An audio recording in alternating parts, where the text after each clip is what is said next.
Raimundo Campos es investigador del Banco de México y profesor de Economía del Colegio de México. Sus principales áreas de interés son microeconomía aplicada, economía laboral y economía del sector público.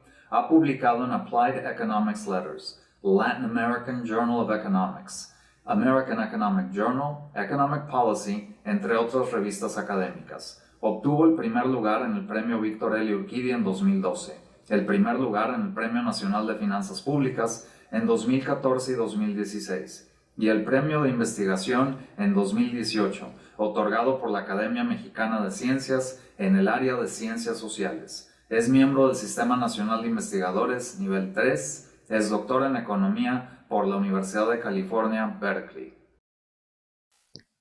Invito por favor al doctor Raimundo Campos que pase al frente, que nos dicte su conferencia titulada Perceptions of Inequality and Social Mobility.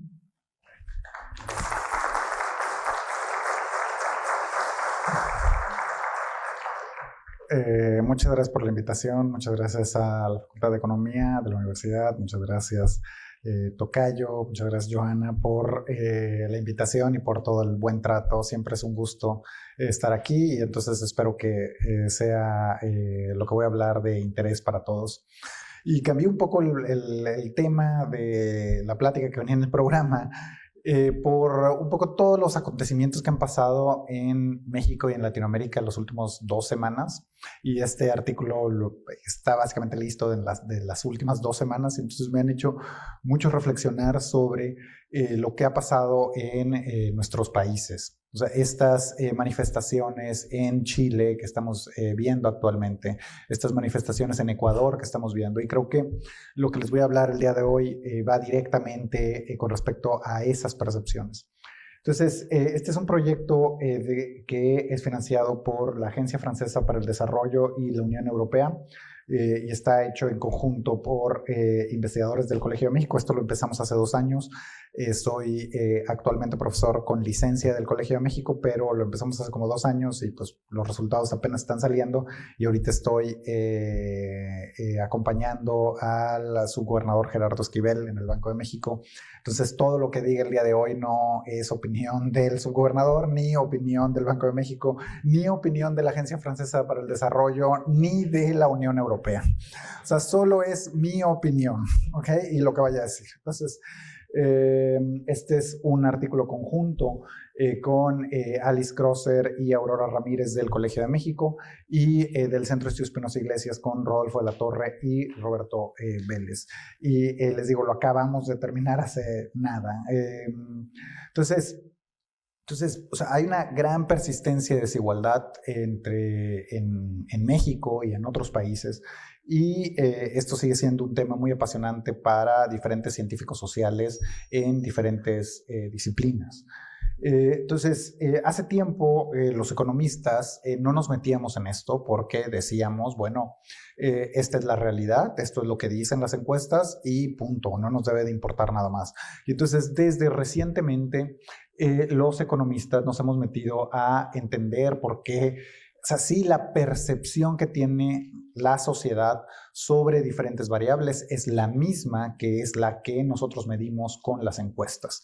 Y entonces, en este trabajo lo que vamos a hacer es tratar de entender las percepciones que tiene la sociedad en desigualdad y en movilidad social. Y lo que queremos entender o lo que queríamos entender al inicio de este proyecto, que no fue tal vez lo que estamos aprendiendo más, sino otras cuestiones. Y como diría David a todos sus estudiantes, es la razón por la que hacemos research. Entonces estamos rebuscando cosas y rebuscando respuestas. Entonces, o sea, México sabemos que tiene un alto nivel de desigualdad y una baja movilidad social. Entonces, lo que queríamos entender con este trabajo, y les digo, no es tanto lo que entendemos, sino lo que nos hace falta por entender, que es, bueno, o sea, sí que sabemos que hay alta desigualdad y baja movilidad social, ¿cómo podemos convencer a la sociedad de que tengamos una mayor redistribución? O sea, y entonces, una posibilidad para poder convencer a la sociedad o que creemos que no hay redistribuciones, porque es posible que la sociedad no esté tan informada del problema de desigualdad y de movilidad social. Entonces, lo que vamos a hacer es, primero, entender cómo percibe la sociedad los niveles de desigualdad y de movilidad social. Luego, lo que vamos a hacer es hacer una intervención aleatoria, ¿sí? Un experimento controlado donde a unas personas les vamos a dar una información y a otras personas no les vamos a dar una información. Y lo que queremos ver es cómo afecta eso la sociedad ideal que ven después de recibir esa información. Es decir, si cambia la demanda por el cambio en desigualdad, la demanda por cambio en movilidad social y, muy importante, que es la demanda por cuántos impuestos pagamos. Entonces, ¿y cómo esto está relacionado, obviamente, en un país con tanta desigualdad? ¿Cómo está relacionada estas respuestas con el nivel de riqueza que tenemos? Entonces, ¿cómo hicimos esto? Pues bueno, con el financiamiento que tuvimos, pudimos hacer una encuesta representativa en la parte urbana en México entre abril y mayo del 2019. Entrevistamos a cerca de 2.500 hogares, 2.500 personas en áreas metropolitanas en el país, alrededor de 650 en la Ciudad de México, y el resto se dividió básicamente 2 ciudades en el norte, que fueron Monterrey y Ciudad Juárez, 2 ciudades en el centro, que fue San Luis Potosí y León, Guanajuato, y 2 ciudades en el sur, que fueron Acapulco y Villahermosa. Entonces, con estas ciudades es que hicimos un cuestionario donde está dividido básicamente en 3 partes. La primera parte es un cuestionario muy rápido, a diferencia de otros estudios en Estados Unidos y en Europa, donde son mucho más caras ese tipo de encuestas y se utilizan preguntas por internet para hacer este tipo de estudios. Aquí sí fuimos a los hogares y es una encuesta muy rápida de 20 minutos, donde la primera parte es, les preguntamos cuál es el nivel de desigualdad que percibes que hay en la población, cuáles son los ricos, cuáles son los pobres, cuál es la línea de pobreza, cuál es la línea de riqueza. Lo que queríamos entender es cómo la gente percibe cuánto se necesita para ser pobre, cuánto se necesita para ser rico y qué tan informado está de la desigualdad y de la movilidad social en el país. Todo esto nos basamos en estudios de frontera para tratar de medir cómo era la desigualdad, y ahorita les voy a enseñar una figura al respecto. Después de ahí hicimos una intervención que es, le dimos información a la gente de cuánta desigualdad y cuánta movilidad social había en el país, y después de eso, inmediatamente después, les dimos las mismas preguntas que les habíamos dado antes, pero les decíamos ahora cuál es la desigualdad ideal para ti en México, cuál es la movilidad social ideal para ti en México, cuáles son los impuestos que deberíamos de pagar idealmente. Entonces, esos son los 3 pasos que vamos a cubrir y que les voy a enseñar. Entonces, por ejemplo, la primera intervención es, dividimos a los que contestaban la encuesta en 3 grupos. 1 era el grupo de control, y 2 era a uno solo le dábamos información sobre desigualdad, y a otro grupo, a un tercio, solo le dábamos información sobre movilidad social. Entonces, al grupo que le dábamos de desigualdad, le enseñábamos, íbamos con las personas y después de esta batería de preguntas les decíamos, bueno, aquí está esta tarjeta, la vamos a leer, y también incluíamos una caricatura porque pensamos que era mucho más fácil digerir esta información por medio de un cartón político. Entonces, en este cartón político, como pueden ver, dice señor, desigualdad, pues yo los veo muy igualitos, ¿no? Y entonces la información decía, de cada 100 pesos que se genera en la economía, aproximadamente 60 se los llevan los más ricos. En cambio, solo 2 se los llevan los más pobres. Entonces, esa era la información que les dábamos, y después de ahí les preguntábamos cuál es la desigualdad ideal, cuál es la movilidad social ideal, cuáles son los impuestos que deberíamos de pagar. La otra intervención era de movilidad social, y les dábamos esta caricatura, también este cartón político, que aquí el señor le dice, esta caricatura fue justo después de que el Centro de Estudios Espinosa Iglesias publicó su reporte de movilidad social al día siguiente, y dice, te entiendo, yo nací rico y voy a morir más rico.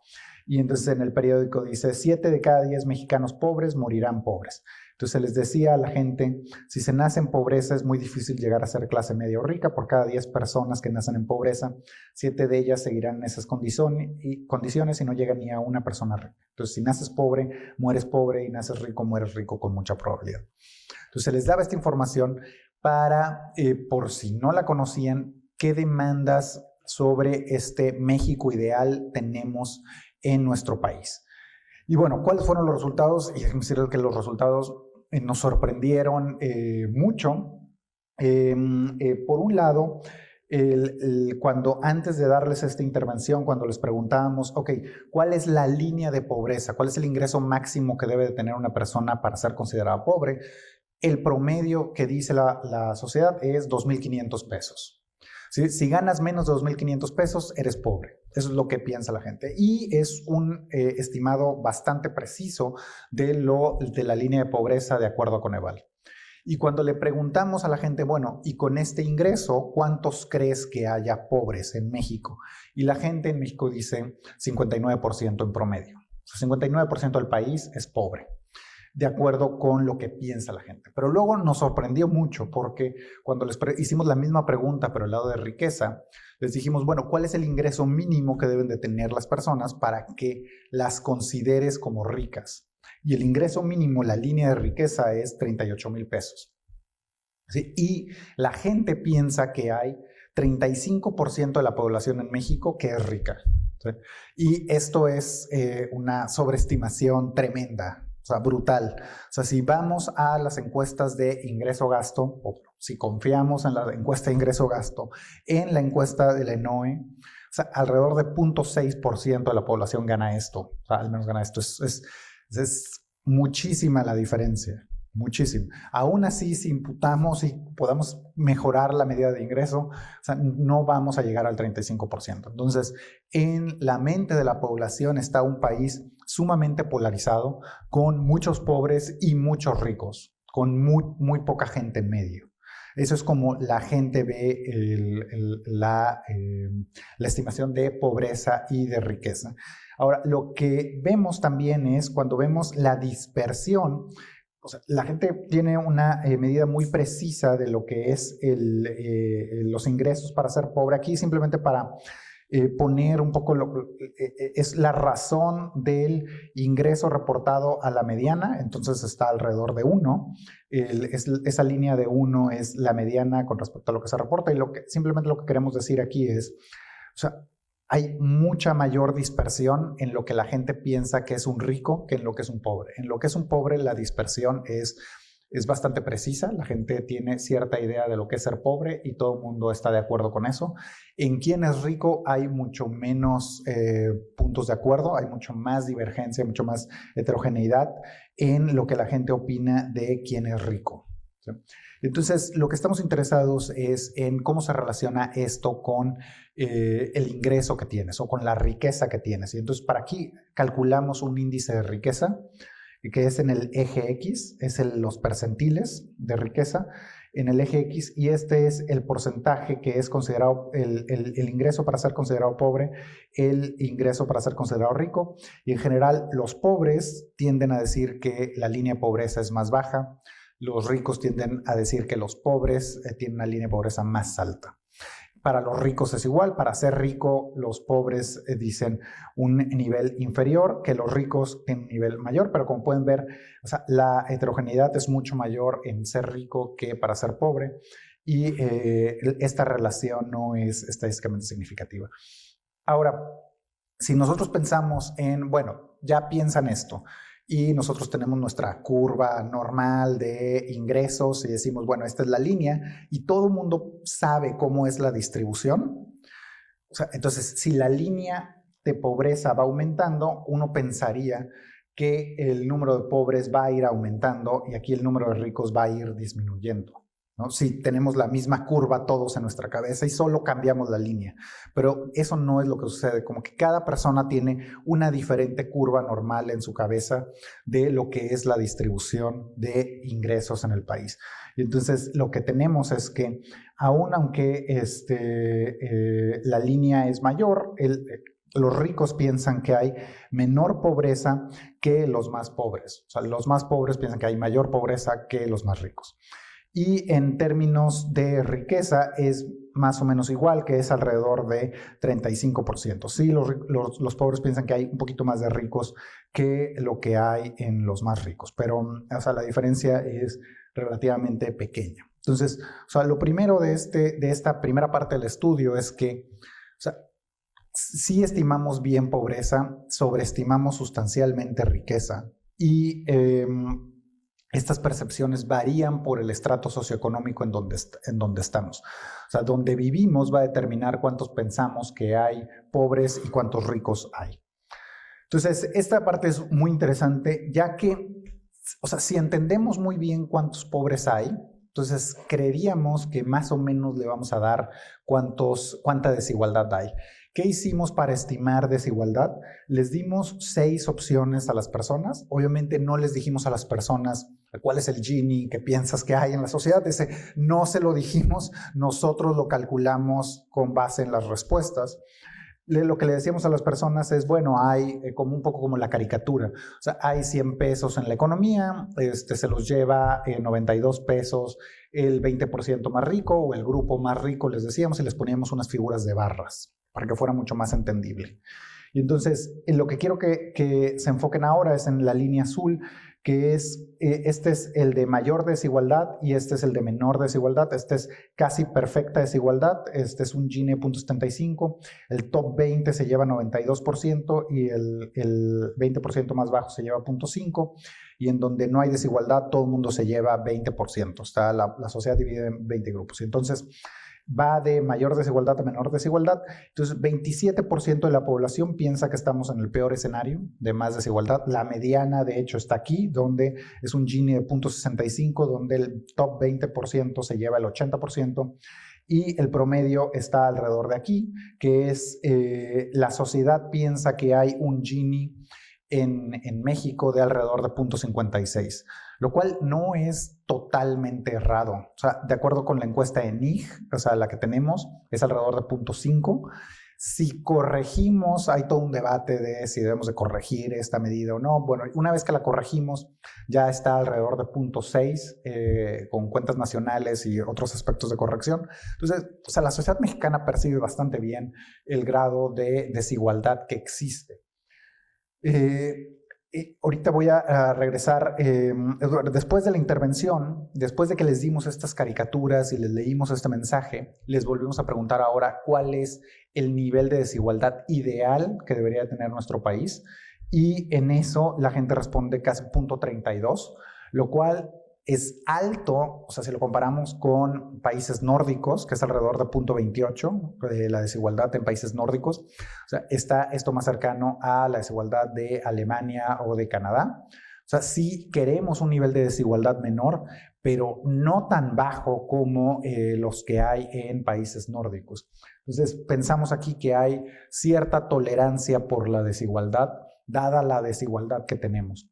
Entonces, cuando les decimos el ideal, o sea, vean, la distribución ahora se cambia para acá, o sea, aún así, con esta pregunta, no es que 100% de la población diga, quiero que México sea totalmente igualitario. Solo una cuarta parte de la población dice que debe ser totalmente igualitario, y la mayoría se encuentra en un Gini de 0.38 o de 0.20, que es donde está la mediana. Entonces, la gente sí quiere menor desigualdad, sí ve como ideal tener menor desigualdad, pero no es una desigualdad de cero ni una desigualdad tan baja como los países nórdicos. Ahora, en términos de movilidad social, como preguntamos es, bueno, hay un niño que nació en los estratos más bajos. ¿Cuál es la probabilidad, o cuál, no les dijimos probabilidad, de esos 10, cuántos crees que vayan a vivir en un hogar de ingresos muy ricos, de ingresos medianos, de ingresos muy bajos? Y en el ideal siempre les dijimos, bueno, ya que nació un niño, ¿cuántos crees idealmente que deben de vivir en un hogar rico, en un hogar de ingresos medianos, en un hogar de ingresos pobres?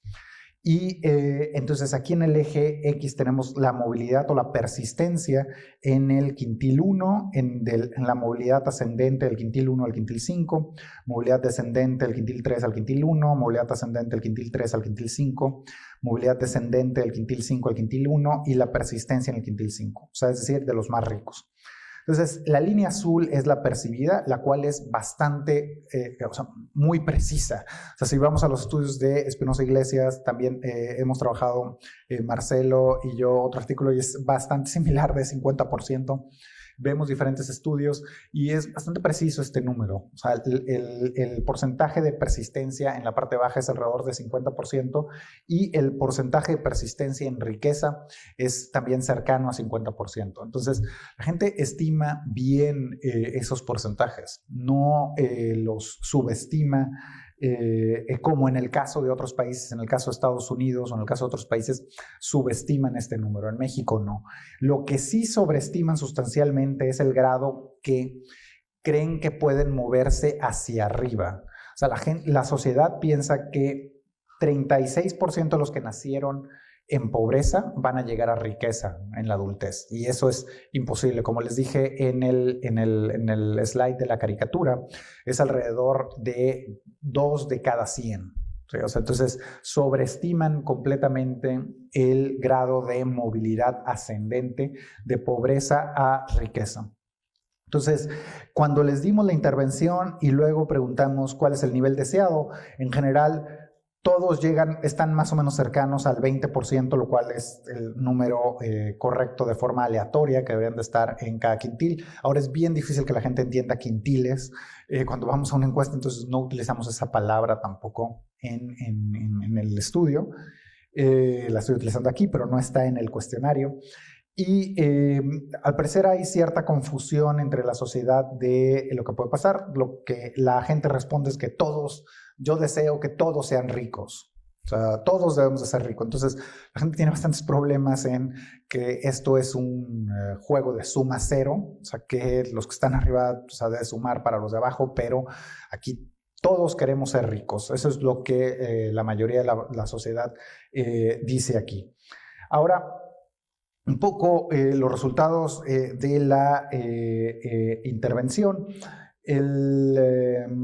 Pues básicamente, o sea, si ustedes me creen esta historia que les acabo de decir que la gente tienen percepciones correctas de cuántos pobres hay, de cuánta persistencia en pobreza hay, cuánta persistencia en riqueza hay, entonces pues el resultado de la intervención pues debería ser baja o nula y pues básicamente eso es lo que encontramos. O sea, la sociedad cuando le damos la información de el nivel de desigualdad correcto, el nivel de movilidad social correcto, que le damos eso a la sociedad no cambia sus percepciones de cuánta desigualdad debería de haber o cuánta movilidad social debería de haber o cuántos impuestos deberíamos de pagar. O sea, no los afectamos en nada. O sea, y esto es importante porque, o sea, si queremos más redistribución en nuestro país, simplemente informando a la gente de cuánta desigualdad hay, de cuánta pobreza hay, no vamos a cambiar sus perspectivas de cuánto desigualdad deberíamos de tener o cuántos impuestos deberíamos de pagar. O sea, simplemente no los vamos a cambiar. Entonces, déjenme saltarme esto porque ya voy un poco atrasado. Esta es una de las gráficas más importantes y que más me llamaron la atención y creo que más relevantes y creo que resume en el meollo en el que estamos en nuestro país y creo en el meollo que están otros países. O sea, creo que estas figuras resumen eso perfectamente. La figura de la izquierda les hicimos la pregunta a las personas, ¿de cuánto, de todos tus ingresos, cuánto crees que pagas en impuestos? De todos los impuestos. Impuestos al consumo, impuestos al ingreso, impuestos a la gasolina, todos los impuestos, ¿cuánto crees que pagas de impuestos? ¿Sí? Y después de la intervención les preguntamos, ¿cuánto crees que deberías de pagar de impuestos? ¿Sí? La gente, la línea azul es lo que percibe que paga. Es alrededor de 40% de su ingreso. Entonces, esto es una sobreestimación gigante también. O sea, sabemos que recaudamos alrededor de 13% del PIB. Una vez que ajustamos el PIB a ingreso disponible, tenemos alrededor de 22%. De 22% pagamos impuestos en promedio de nuestro ingreso disponible. Entonces, la gente piensa que pagamos 40%, o sea, es casi el doble, o sea, lo cual no es correcta esta percepción. Cuando les decimos cuánto deberíamos de pagar, ahí sí ya dicen, bueno, cercano al 22%, que es exactamente lo que pagamos al día de hoy. O sea, la gente quiere pagar menos impuestos, aún sabiendo que la gente está respondiendo que quiere menos desigualdad, quiere más movilidad social, pero con menores impuestos. ¿Sí? Entonces, ese es el problema en el que estamos. Y el lado derecho, hicimos una pregunta también después de la intervención donde le decíamos, bueno, ¿cuáles impuestos pagas no solo tú? Le preguntamos, ¿cuánto crees que idealmente una persona en pobreza debería de pagar de impuestos? ¿Cuánto una persona de ingreso mediano debería de pagar en impuestos? ¿Cuánto una persona en riqueza debería de pagar en impuestos? ¿Y cómo cambia eso con la riqueza propia? Bueno, la gente dice, bueno, el pobre debería pagar alrededor del 12%, ¿sí? de impuestos. El de ingreso mediano debería pagar cerca de 22%, lo cual, si se dan cuenta, es muy similar. En general, esto se ha visto en otras encuestas que todos nos asumimos como de ingreso mediano. Entonces, el de ingreso mediano es básicamente yo mismo. Entonces, es muy similar, es alrededor de 22% que debería pagar el de ingreso mediano. Pero esto no cambia mucho por cuánta riqueza tengas. O sea, el rico y el pobre están de acuerdo en que el pobre deba pagar alrededor de 12-15% y el de ingreso mediano 22%. En eso no hay diferencias. Donde hay grandes diferencias es cuánto deberían de pagar los ricos. Los pobres dicen que deben de pagar cerca de 50% y los ricos deberían de pagar cerca del 35%. ¿Sí? Entonces, o sea, lo primero que debemos de ver aquí es que la gente sí demanda un sistema progresivo en impuestos. Y esto lo digo importante porque muchos economistas estamos en esta discusión donde decimos, no, como debe de recaudar impuestos el ingreso, como debe recaudar impuestos el gobierno es únicamente con impuestos al consumo, es lo más eficiente. La gente, o sea, en un sistema democrático, o sea, si creemos en un sistema democrático, lo que dice la gente no está pensando en eso. O sea, la gente sí quiere un sistema de impuestos progresivo donde al pobre se le ponga un impuesto menor, al de ingreso mediano mayor y al rico se le ponga mayor. Donde hay una diferencia es cuántos impuestos le debemos de poner a los ricos. Y esa es toda la diferencia. Y creo que la gente, o un poco lo que nos está diciendo este estudio, creo que la gente cree que como sobreestima la riqueza, cree que poniendo un impuesto a los ricos va a ser suficiente para promover mayor movilidad social y menor desigualdad. Pero eso no lo logramos, como vamos a ver a continuación. Primero, antes de pasar a esta simulación que hacemos, es, bueno, o sea, si pudiéramos acabar con la desigualdad, les preguntamos a las personas, tienes 10,000 pesos, ¿cuánto darías para acabar con la desigualdad y con la pobreza? ¿No? Es una forma de medir altruismo. Y sí, o sea, un poco esta figura lo que está mostrando es de que los pobres, como pueden ver, que es consistente con esta figura, la gente en pobreza quiere mayor redistribución que la gente en riqueza. ¿Sí? O sea, entonces, esto es fundamental para entender los cambios en impuestos deseados de una población. Entonces, aquí es de estos 10,000 pesos, ¿cuántos estarías dispuestos a pagar para eliminar la pobreza y la desigualdad? Alrededor de 15% los más pobres, alrededor de 8% los más ricos, pero aún así medido esto, si lo comparamos con otros países, esta misma figura, México tiene preferencias por aversión a la desigualdad mucho menores que otros países. O sea, nuestra aversión a la desigualdad es mucho menor que lo que se ha encontrado en otros países. Entonces, lo primero, y ya por último aquí, lo que dijimos, bueno, tomemos las preferencias de la población como nos dicen. ¿Podemos lograr un país con menor desigualdad con lo que nos está diciendo la gente? Y una forma de hacerlo es simplemente simulemos con la ENIG, con lo que nos da Hacienda, simulemos cómo cambiaría la distribución de ingresos aplicando la tasa de impuestos que la sociedad desea.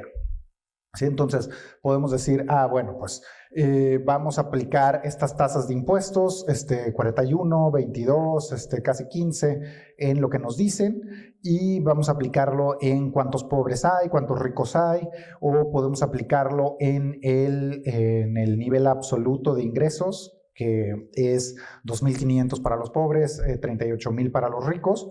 Y entonces, el problema que les decía es que ese límite de 38.000 es muy alto, solo 0.6% tendría una tasa de impuesto de ricos. Entonces, lo que hacemos aquí es simplemente esta simulación con los datos que nos da la Secretaría de Hacienda. Entonces, por ejemplo, este es el ingreso bruto de cada decil, de acuerdo a lo que se reporta en el ENIG y lo que reporta la Secretaría de Hacienda, la incidencia calculada por la Secretaría de Hacienda para cada decil, es decir, el 9% pagan los más pobres, el 30% lo pagan los más ricos, el promedio, como les decía, es cerca de 22%, de acuerdo con los datos de Hacienda. Entonces, podemos calcular escenarios de cuál sería el Gini si aplicamos los impuestos que nos dice la sociedad, ¿no? Entonces, el escenario 1 es aplicando las tasas con el porcentaje de población. Básicamente, el mensaje de esta simulación es que prácticamente no cambiaríamos el Gini. Entonces, o sea, no cambiaremos el Gini, no cambiaremos la desigualdad, simple y sencillamente porque hay muy pocos ricos y los impuestos simplemente no nos dan. Entonces, el mensaje de esta figura es que básicamente el Gini original de 0.5 sí va a bajar con las nuevas tasas de impuestos, pero no es suficiente ni de cerca para llegar al Gini de 0.32, que es lo que desea la sociedad. O sea, la sociedad desea llegar a un Gini de 0.32 y estamos muy lejos con estos impuestos propuestos. Ya sea asumiendo el porcentaje de población o por la línea de ingresos. Entonces, o sea, creo que el mensaje principal es de que la sociedad sí desea un sistema progresivo de impuestos, desea un sistema donde los ricos paguen más. Yo creo que el problema está en que sobreestiman totalmente la riqueza.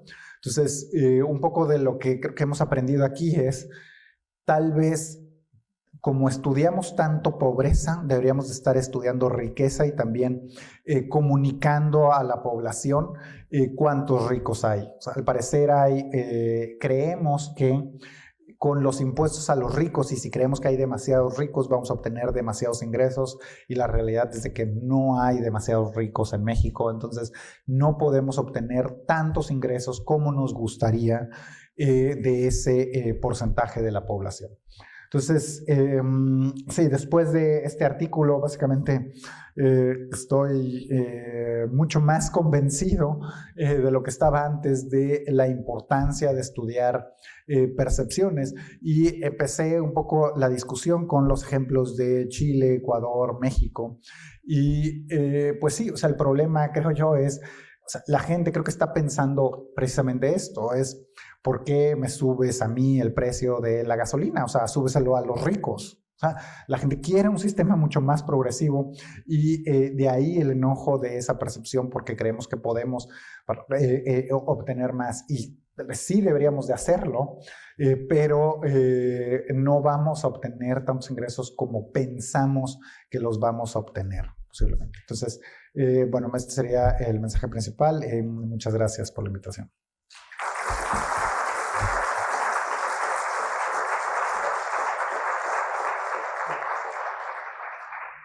Muchas gracias al doctor Campos. Tengo ya unas preguntas. Dice, la diferencia entre el nivel recaudado y el nivel deseado de recaudación estaría relacionado con la poca eficiencia en cobrar impuestos, como en el trabajo informal. ¿Tiene alguna información sobre esta pérdida de recaudación? Sí, o sea, aquí preguntamos en general por todos los impuestos, no dividimos de formal e informal, les preguntamos cuánto creen que pagan en todos los impuestos, ingreso, consumo, gasolina, a la propiedad, en todo, y después les decimos cuánto deberían de pagar idealmente. Entonces no hacemos una división entre formal e informal, preguntamos percepciones de cuánto pagan y cuánto pagarían idealmente. Entonces, sí, no hacemos ningún análisis de formal e informal. Muy bien, una pregunta más. ¿Hicieron alguna pregunta sobre cuál es el mecanismo que la gente considera es el más importante para fomentar la movilidad social? Sí, no, en esto es una excelente pregunta. O sea, queríamos que fuera un cuestionario rápido de 20 minutos. Entonces, creíamos que, o sea, generalmente la mayoría de los estudios hace una pregunta de, ¿cuánto deberíamos de ponerle impuesto a los megamillonarios, ¿no? Entonces, pues, obviamente, como nadie se siente megamillonario, todo el mundo dice, sí, no, pone una tasa altísima. Entonces, ese es como hay muchos estudios que preguntan esa pregunta. Nosotros no queríamos hacer eso, queríamos que la gente se comparara a sí misma con otros, por eso pusimos la pregunta de cuánto debería pagar una persona en pobreza, cuánto debería pagar una persona en ingreso mediano, cuánto debería pagar una persona en riqueza. Entonces, queríamos hacer esa comparación y entonces no nos desviamos de ahí básicamente. Entonces, creemos que esa parte es un valor agregado importante de poder compararse con el nivel de riqueza que tienes y cuántos impuestos quieres para diferentes personas en otra parte de la distribución, básicamente. Gracias. ¿Las percepciones de desigualdad y movilidad social tienen cambios entre las ciudades que investigaron? Sí, y esperamos que ese sea otro artículo. Como les decía, acaba de salir hace 2 semanas. Apenas lo estamos como que tratando de digerir más. Y sí pensamos hacer más cosas. En general, en el norte, les puedo decir en general que en el norte son más optimistas que en el sur acerca de la movilidad social y la desigualdad, lo cual creo que no debería de sorprender tanto. La última pregunta. ¿La percepción sobre el porcentaje de impuestos que se deben de pagar no es afectada por una percepción sobre si los impuestos recaudados son aplicados honestamente?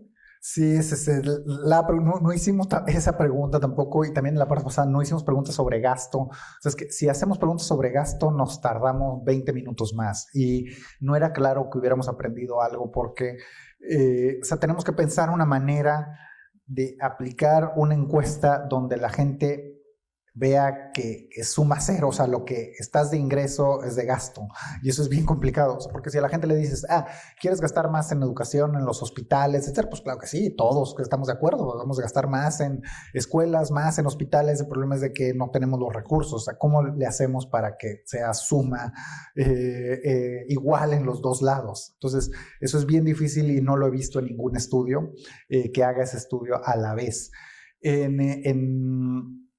La parte de movilidad, ¿puedes repetir otra vez la pregunta? Si la percepción sobre el porcentaje de impuestos que se deben de pagar no será afectada por una percepción sobre si los impuestos recaudados son aplicados de manera honesta. Entonces, la gente, creo que también lo que está pasando aquí es que la gente cree que vamos a lograr mayor movilidad, menor desigualdad con menores impuestos porque... O sea, la gente cree que sí es posible porque podemos utilizar los impuestos de mejor forma. Entonces, aquí yo, después de este estudio, ¿verdad? Entiendo mucho mejor al presidente de lo que lo entendía antes, de que, la gente sí cree que podemos lograr menor desigualdad, mayor movilidad social con menores impuestos. Porque me imagino, no hicimos esa pregunta, pero me imagino también lo que está pensando la gente es que podemos lograr eso si los impuestos sí se utilizan bien. O sea, me imagino, no hicimos esa pregunta y la hubiéramos hecho, pero mi impresión es que una buena parte se debe a eso. O sea, la gente piensa que aunque tengamos poco dinero, si lo utilizamos bien, vamos a lograr una menor desigualdad y una mayor movilidad social. Pero, como ven, los recursos de México son bastante escasos y no es suficiente. Muchas gracias. Gracias al doctor Campos. Le pido si permanece aquí para que por favor el maestro José Raimundo Galán González, director de la facultad, le hace entrega de su reconocimiento.